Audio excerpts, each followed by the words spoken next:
오늘 우리에게 주신 하나님의 말씀을 봉독하도록 하겠습니다. 성경은 사도행전 2장 1절부터 4절까지입니다. 신약 188페이지 사도행전 2장 1절부터 4절까지 여러분과 제가 다 같이 한 목소리로 읽도록 하겠습니다. 시작.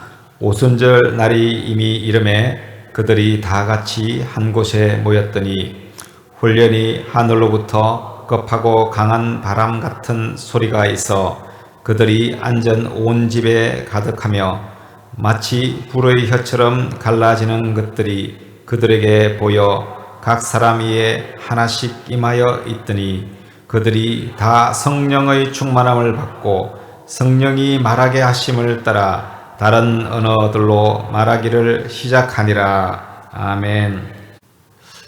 오순절은 초실절에서 50번째, 51째 되는 그런 날입니다. 보통 순이 7순, 8순처럼 10을 의미하지 않습니까? 그래서 15번 있다고 해서 오순절이라고 합니다. 오순절은 초실절부터 7주, 즉 7, 7이 49일 지나서 안식일 다음날 지키는 절기이므로 보통 77절이라고 하기도 합니다. 초실절은 6월절 이후 처음 맞는 첫 안식일 다음 날을 초실절이라고 합니다. 안식일은 토요일이기 때문에 다음 날은 주일이 되죠. 초실절은 첫 번째 추수한 이 보리 곡식단으로 하나님 앞에 제사를 드리는 날인데, 보통 보리나 이 밀을 심게 되면 보리가 먼저 수확되기 때문에 첫 번째 드리는 곡식은 보리가 될 수밖에 없습니다. 좀 복잡고 어려운 것 같은데요. 그림으로 간단히 종합해 보면 이렇습니다. 한번 보실까요? 6월절 금요일에 예수님께서 십자가에 못 박혀 돌아가셨습니다. 그리고 6월절 후 3일째 되는 초실절인 주일날 부활하셨죠. 6월절과 초실절은 3일간의 간격이 있습니다. 6월절 후 3일째 되는 날이 초실절이죠. 주님은 부활하신 이후에 40일간 지상에 머무셨고 그 이후에 성천하셨습니다.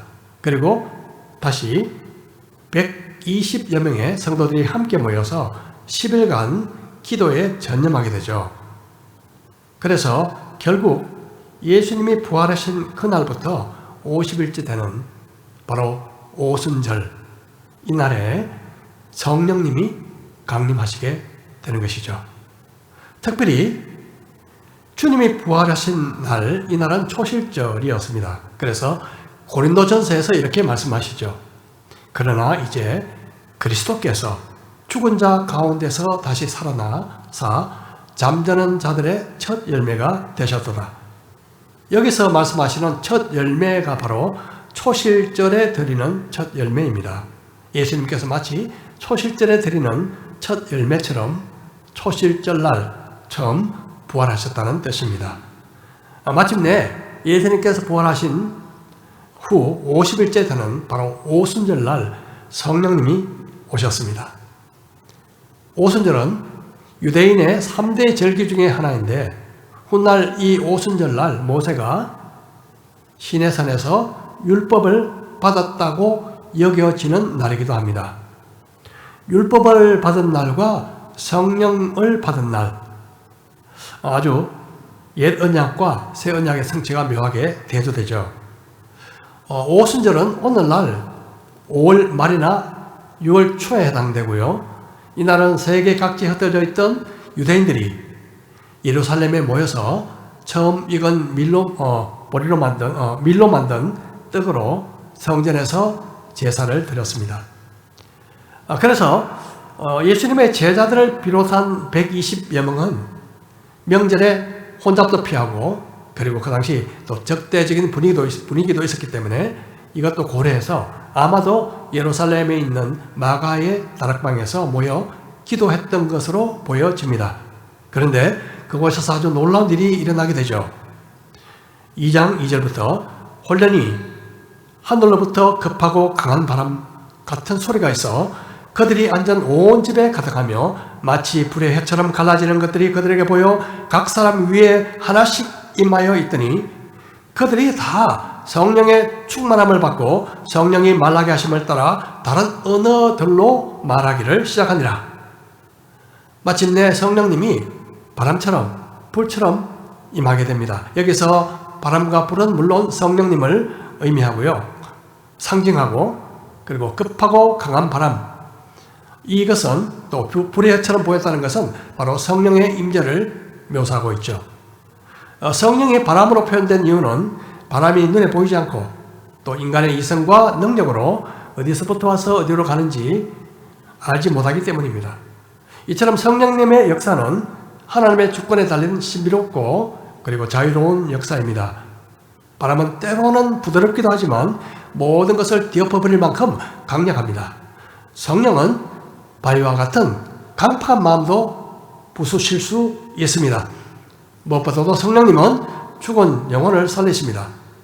마지막 날 죽은 육체도 다시 살리실 것입니다. 불은 또 어떤 것이라도 태우고 녹여버리는 능력, 강력한 힘입니다.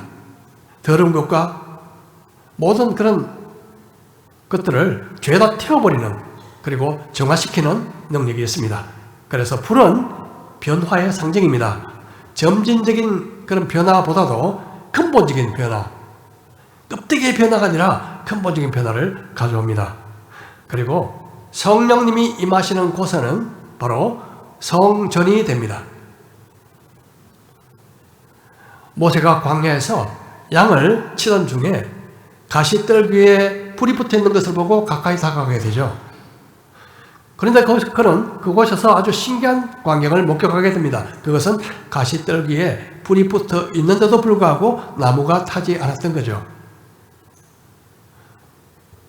그는 자신을 부르시는 주님의 하나님의 음성을 듣게 됩니다. 사막의 가시떨기는 우리의 초라한 모습을 보여주는 것 같습니다. 보잘것없고 쓸모없고 그리고 초라하게 보이는 존재. 하지만 성령님이 마시면 그것은 신을 벗어야 하는 거룩한 성소가 되는 것입니다. 마찬가지로 우리 안에 성령님이 오셨습니다.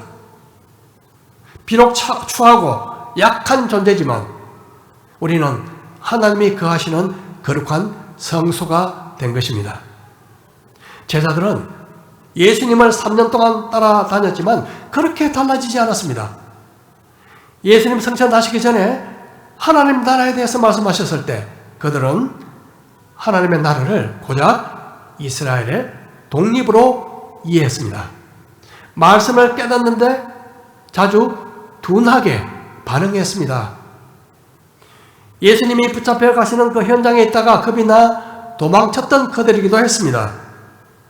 더구나 그들 중에 실력이나 학식이 뛰어난 사람은 없었습니다. 반 이상이 어부 출신이었습니다.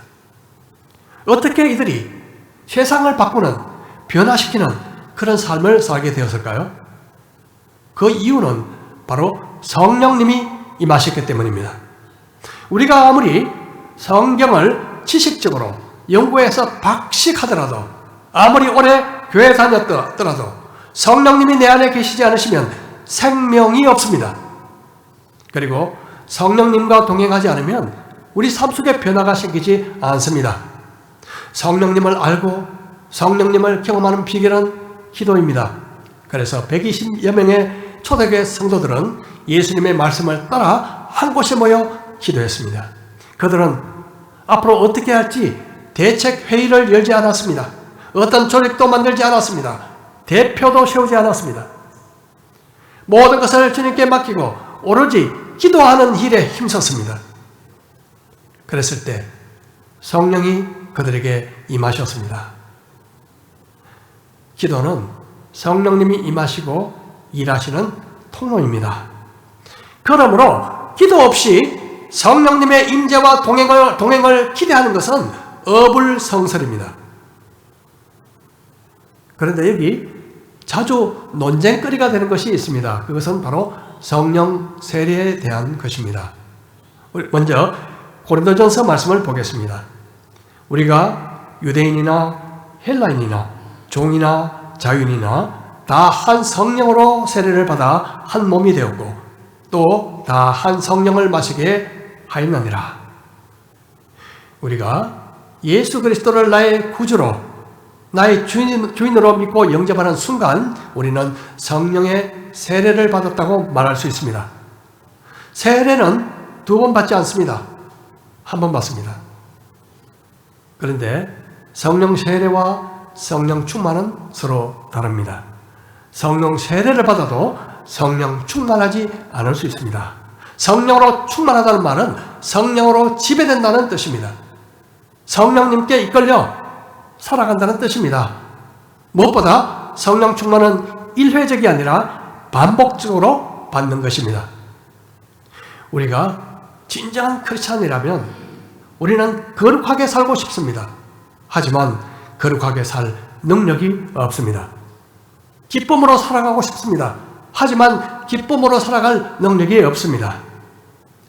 다른 사람들에게 예수님을 담대하게 전하고 싶습니다. 하지만 그럴 용기가 없습니다. 주님이 말씀하시는 대로 순종하고 살아가고 싶습니다. 하지만 마음은 원하나 육신이 약하여 그렇게 살지 못합니다. 그러나 성령으로 충만하면 달라집니다. 능력이 생깁니다. 오늘 읽어드린 이 본문 가운데 오순절 초대교회 성령 강림하신 이 사건은 특이하게도 성령의 세례와 성령 충만이 동시에 임했던 사건이었습니다. 우리가 한 가지 알아야 할 사실은 성령 세례든 성령 충만이든 성령 체험은 다양하다는 것입니다. 오순절날 성령이 임하셨을 때 3가지 특징이 있었습니다. 하나는 소리였습니다. 급하고 강한 바람 같은 소리가 들렸습니다. 둘째는 불의 혀처럼 갈라지는 것이 보였습니다. 셋째는 입에서 평상시 하던 말과 다른 언어가 나오기 시작했다는 것입니다. 이 3가지는 모두 초자연적인 현상이었습니다. 우리가 예수님을 믿을 때 성령님이 내 안에 오십니다. 하지만 이때 경험하는 주관적인 체험은 각자가 다르다는 것입니다. 특별한 느낌이 없을 수도 있습니다. 우리 예수님의 예를 한번 볼까요? 예수께서 세례를 받으시고 곧 물에서 올라오실새 하늘이 열리고 하나님의 성령이 비둘기같이 내려 자기 위에 임하심을 보시더니 예수님께서 세례 요한에게 세례를 받으시고 물에서 올라오셨을 때 성령이 비둘기처럼 그에게 임하셨다고 마태는 기록하고 있습니다. 초대교회에서 성도들이 이 불의 혀 같은 성령님을 체험한 것과는 다른 모습이죠. 비둘기는 온유함을 상징합니다. 사실 가장 논쟁거리가 되는 것은 바로 이 성령 체험에 관한 이야기일 것입니다. 제가 아는 어떤 분은 예수님을 영접하고 난 직후부터 한 달 이상 마치 천상에 사는 것 같은 삶을 살았다고 저한테 이야기를 했습니다. 온통 주님밖에 생각나지 않고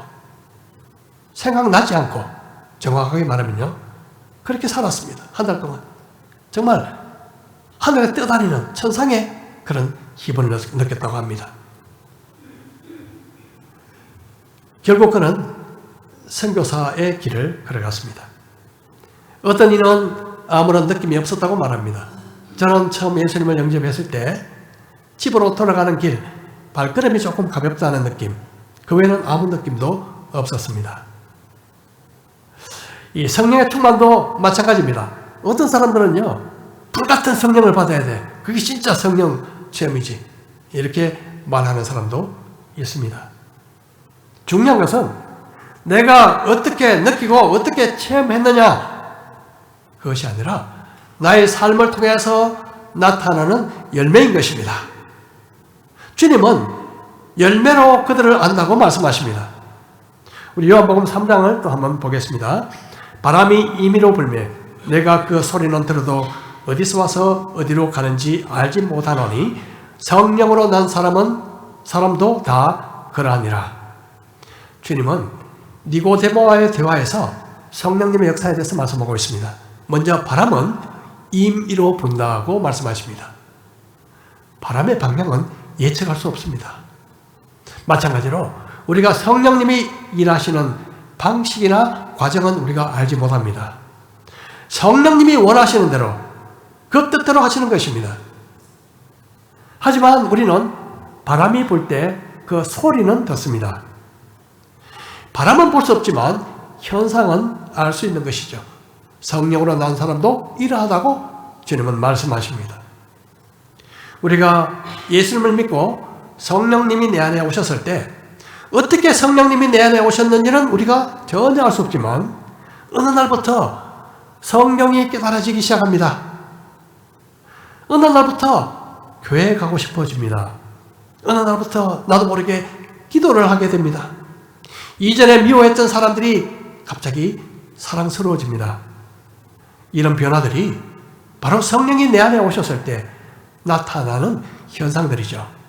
어떤 이들은 몸이 마치 데일 것처럼 뜨겁고 떨리고 전기에 감전된 것 같은 특별한 현상을 경험하기도 합니다.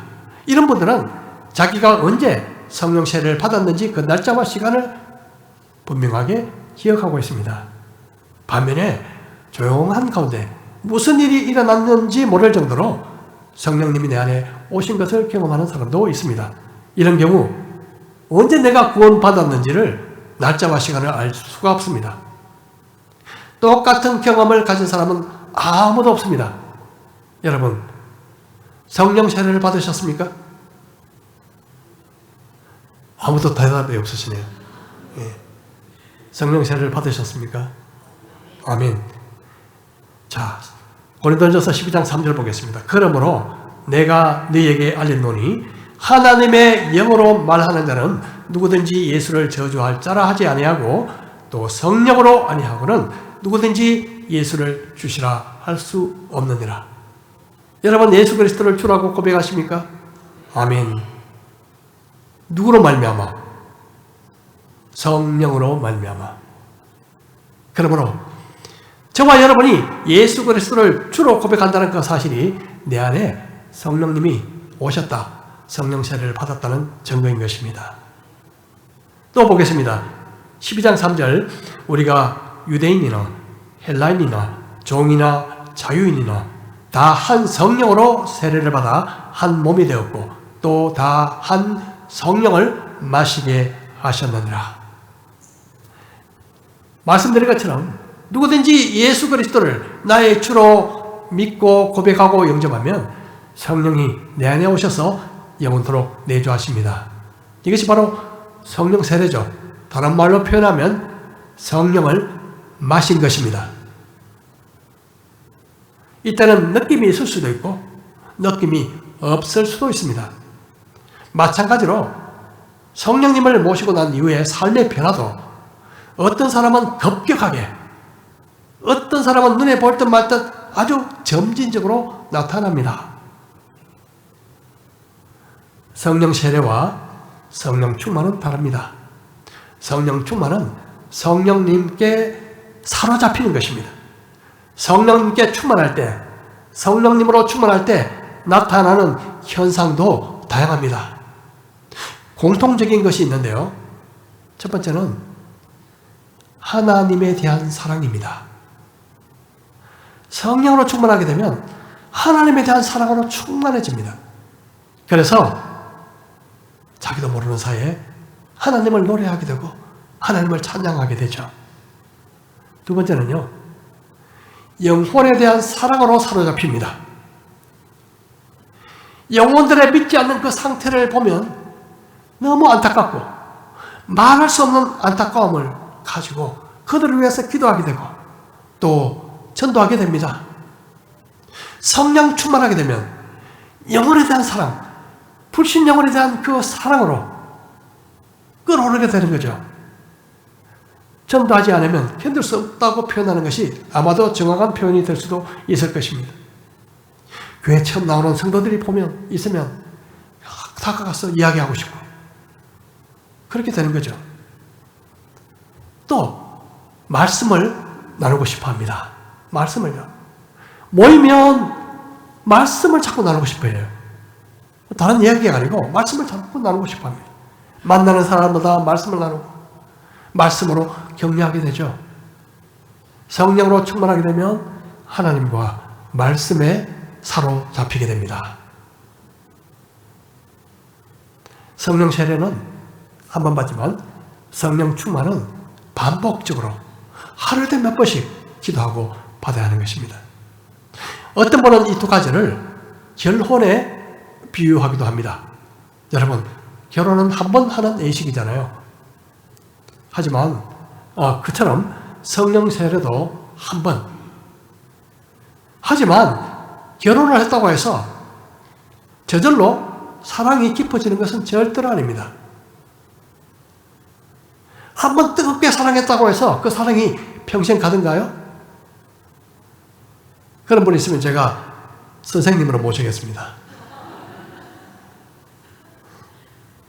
반복적으로 사랑이 채워져야 하는 거죠. 결혼 후에. 이와 마찬가지로 예수님을 영접하고 성령님을 모시고 든 이후에는 반복적으로 성령의 충만함이 필요한 것입니다.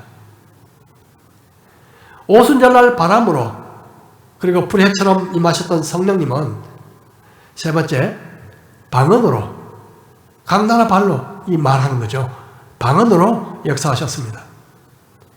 구약시대에는 특정한 사람에게 성령이 임하셨을 때 성령에 사로잡힌 그들은 보통 예언을 하곤 했습니다. 예언. 성경에 보면 사울도 성령이 딱 임하니까요. 그 사울도 예언을 했다고 기록되어 있죠. 그런데 오순절 성령이 임하시는 순간 그들은 전혀 배우지 않았던 여러 나라 말로 하나님을 높이기 시작했습니다. 그것을 듣던 사람들은 이 도대체 어찌된 일이야 하고 아주 당혹해했죠. 거기 모인 군정들은 국제적이었고 여러 나라 언어를 사용했습니다. 그들은 대부분 경건한 유대인들이었고요. 소위 흩어진 자, 디아스포라였습니다. 이 여러 지역에 흩어져 살던. 그래서 그들은 6월절에서 오순절까지 이 절기에 와서 보통 일반적으로 2달 정도 예루살렘에 머물곤 했죠. 그들 중에는 비록 유대인은 아니지만 유대교로 개종한 사람들도 있었습니다. 성경에 보면 소위 하나님을 경외하는 자 이렇게 표현되어 있는데요. 하나님을 경외하는 자. 이들은 보통 할례 의식만 빼고 유대인이 되는 모든 과정을 통과한 사람이었습니다. 자, 이들이 예루살렘에 다 모였는데요. 이들이 온 지역을 지도로 표시해보면 이렇습니다. 제가 읽지는 않겠지만 이 많은 지역에서 이 명절 때 오순절날 예루살렘에 있었던 거죠.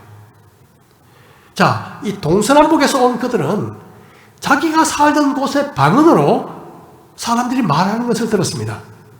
그런데 그렇게 말하는 사람들은요, 아무런 교육을 받지 못했던 갈릴리 사람들이었습니다. 외국어 공부를 한 적이 없다는 거죠. 더구나 예루살렘 사람들은 갈릴리 사람 보고 촌티가 나죠. 촌사람. 이렇게 얕봤습니다. 그래서 군중들이 당황해했던 것은 전혀 놀라운 일이 아니죠. 그들은 하나님의 일을 다양한 언어로 증거했습니다. 어떤 이들은 이 오순절날의 역사를 구약에 나오는 바벨탑 사건을 극적으로 역전된 것으로 보았습니다. 바벨탑 사건으로 인간의 언어가 혼잡하게 되었고요. 말이 통하지 않아 결국 사람들이 다 흩어졌죠. 하지만 오순절날 예루살렘에서 일어난 이 사건, 언어의 장벽은 초자연적으로 무너졌습니다. 그들이 세계 각국 언어로 전가한 것은, 예수 그리스도를 전가한 것은 세계 선교를 예고하는 그런 예언적이고 놀라운 사건이기도 했습니다. 이제 예수님을 믿는 그 신앙은 예루살렘에 국한되지 않고 세계를 향해서 모든 계층과 계급과 문화를 뛰어넘어서 전파될 것이었습니다. 그래서 주님은 성령이 임하시면 너희가 권능을 받고 땅끝까지 내 증인 되리라, 그렇게 말씀하셨습니다. 성령이 오시지 않았다면 그리스도의 증인이 된다는 것은 상상할 수 없으며 불가능한 일이었습니다. 생명 주시는 분이 아니면 생명은 있을 수 없고, 진리의 영이 없다면 깨달음이 없을 것이며, 성령의 능력을 떠나서는 그리스도를 닮은 성품의 열매를 맺을 수 없고, 그분의 권능이 없다면 효과적인 증인으로서 살아갈 수 없습니다. 호흡이 없는 육체가 바로 시체인 것처럼 성령이 계시지 않는 교회는 마치 시체와 같은 죽은 교회가 되고 마는 것입니다. 예루살렘의 절기를 지키기 위해서 예루살렘에 왔던 각 사람들은, 제자들이 각 나라 말로 하나님을 높이는 그 광경을 보며 놀라기도 하고 당혹해 했습니다. 긍정적인 관심을 가진 사람도 있었겠지만 어떤 사람들은 새술에 취했다, 술에 취해서 새술에, 이렇게 조롱하기도 했습니다. 여기서 말하는 새술은 아마도 발효되기 시작한 아주 감미로운 포도주를 의미하는 것 같습니다. 저는 예수님을 믿기 전에도 술을 마신 적은 별로 없습니다. 기껏 기억나는 것이 대학 신입생 환영회 때 선배들이 주는 소주를 억지로 마시고 비틀거리며 집을 찾아갔던 적이 있었고, 친구들과 함께 허무한 인생을 논하면서 외진곳에서 함께 막걸리를 마신 적이 있지만, 그 후 예수님을 믿게 되면서 자연스레 술과는 자연히 거리가 완전히 멀어졌습니다. 그래서 저는 솔직히 술 취한 기분이 어떤 건지 잘 모릅니다. 하지만 술 마시는 분들을 가만히 옆에서 보면 충분히 알 수 있습니다. 술을 마시면 대부분이 기분이 좋아서요, 말이 많아지고, 또 평소에 얌전한 사람들이 대담해져서요, 노래도 부르고 춤도 추고 그러더라고요. 자신을 완전히 망각한 것처럼 보이고 평상시와 전혀 딴 행동을 보이기도 합니다. 심하면 제 몸도 제대로 가누지 못하죠. 제가 직장생활할 때 제 선배가 완전히 술에 취해가지고 녹초가 되어버렸습니다. 할 수 없이 제가 그 선배를 업고 높은 계단에 올라가서 침대에 뉘어 놓았던 기억도 있습니다. 오순절날 성령님이 임하셨을 때 어떤 유대인들은 조롱하면서 새술에 취했다, 그렇게 말했습니다. 그 일이 일어난 시간이요, 오전 9시였습니다. 아침 9시부터 술 먹고 황홀경에 빠졌다, 이렇게 말한 것이었죠. 여러분, 새술 같은 성령에 취하면 질적으로 다른 현상이 나타납니다. 술 취하지 말라, 이는 방탕한 것이니 오직 성령으로 충만을 받아라. 시와 찬송과 신령한 노래들로 서로 하다 보며 네의 마음으로 주께 노래하며 찬송하며 범사에 우리 주 예수 그리스도의 이름으로 항상 아버지 하나님께 감사하며 그리스도를 경외함으로 피차 복종하라. 성령으로 충만하게 되면 먼저 기쁨으로 하나님을 노래하게 되죠. 범사에 감사하게 되고요, 또 그리스도를 의식하면서 자기를 잊어버리게 돼요. 그래서 자기의 주장이나 고집을 끊고 겸손하게 서로 복종하는 역사가 일어납니다. 성령으로 충만하게 되면 자기를 잊어버립니다. 이것이 성령 충만의 외적 모습이죠. 또 하나 있습니다. 4장 31절, 빌기를 다하며 모인 곳이 진동하더니 무리가 다 성령이 충만하여 담대히 하나님의 말씀을 전하니라. 술에 취하면 겁이 나는 것이 없어지듯이 성령에 충만해지면 복음 전하는 일에 겁이 없어집니다. 만일 우리 성도 한 사람 한 사람이 성령으로 충만해진다면 우리 교회에 과연 어떤 일이 일어날까요? 우리 날마다 기도했으면 좋겠습니다. 우리 한 사람 한 사람이 성령으로 충만해지도록. 분명한 것은 교회가 교회되자면 성령의 역사가 없으면 안 된다는 것입니다. 우리의 지식과 우리의 힘과 우리의 조직력으로 교회가 되는 것은 절대로 아닙니다. 성령 충만한 사람은 그것을 잘 모르는 사람들로부터 저 이상한 사람이야, 그렇게 조롱받을 수도 있습니다. 하지만 하나님은 성령 충만한 성도, 성령 충만한 교회를 통해서 크신 일을 나타내실 것입니다.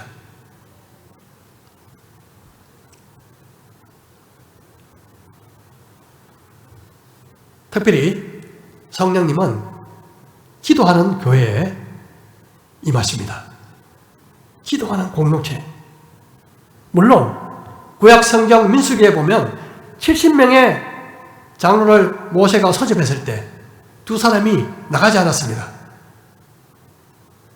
그런데 따로 있을 때도 성령이 임하셨다고 성경은 기록하고 있는데요. 이처럼 개인적으로도 역사할 수 있지만 그럼에도 불구하고 함께 기도할 때 더 큰 성령의 역사를 기도할 수 있으리라 믿습니다. 그래서 우리는 자꾸 모여야 합니다. 모여서 기도해야 합니다. 모여서 기도해야 합니다. 우리는 성령님이 아니고서는 예수를 주라 고백할 수 없습니다. 성령님이 아니고서는 죄를 이길 수도 없습니다. 성령님이 아니고서는 예수님을 알아갈 수도, 예수님과 동행할 수 없습니다. 성령님이 아니고서는 진정한 기쁨을, 평안을 누릴 수 없습니다. 성령이 아니고서는 교회가 일치될 수도 없고, 성령이 아니면 주님을 닮아가는 열매를 맺을 수도 없고, 성령님이 아니고서는 우리가 예수 그리스도를 담대하게 전할 수 없습니다. 여러분, 성령님이 싫어하시는 것이 있습니다. 그것은 교만을 비롯한 죄입니다. 교만을 비롯한 죄. 성령님으로 충만하기 위해서는 우리는 성령님이 싫어하시는 죄를, 기억나는 모든 죄를 남김없이 고백하면서 죄로부터 떠나야 합니다. 그리고 성령님으로 충만하기 위해서는 그분을 향한 간절한 목마름이 있어야 합니다. 그래서 시편에서 이렇게 말씀하십니다. 그가 사모하는 영혼에게 만족을 주시며 줄인 영혼에게 좋은 것으로 채워주시미로다. 성령님보다 좋은 분이 계십니까? 성령님은 하나님이십니다. 성령님은 가장 좋은 것을 주시는 분이십니다. 성령님은 우리로 하여금 거룩한 삶을 살도록, 그리고 그리스도의 담대한 정인으로 살아가도록 능력을 주십니다.